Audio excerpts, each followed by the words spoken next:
Anything I say will come off as wrong and you're not alone. Something feels out of place but you have no tell.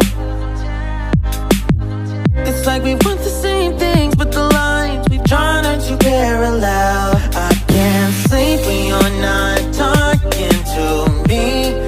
Got me suffering in silence, can't breathe when you're not. Hi guys! Ituturo ko kayo dito sa aming lugar. Ito may subway papunta sa amin. So ito guys, papunta ng university. Lalakarin siya. Ang kaganda ng bahay dito guys. So, sa Saikong ito guys ha. Clearwater Bay Saikong.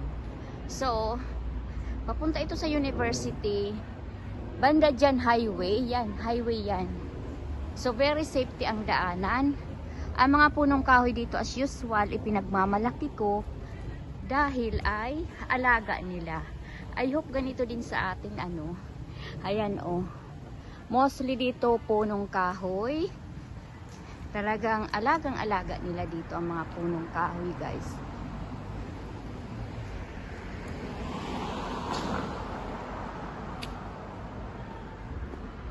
Ito ay highway.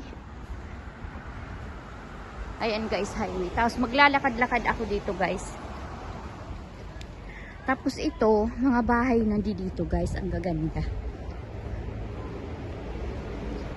Ang gaganda ng mga bahay dito.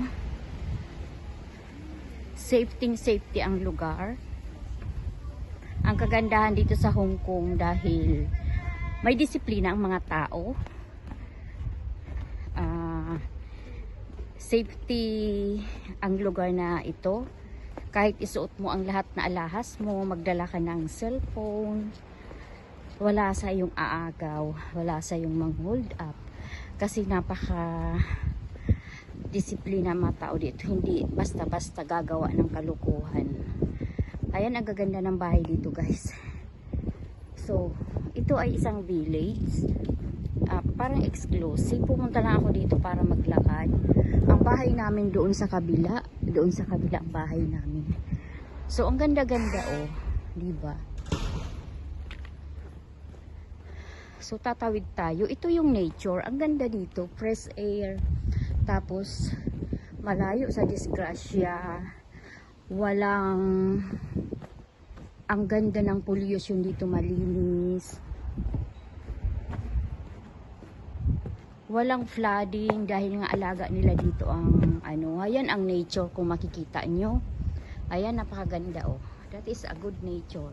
Tapos may maliit dyan na park. Ayan. So hanggang dito na lang tayo guys. Bye bye.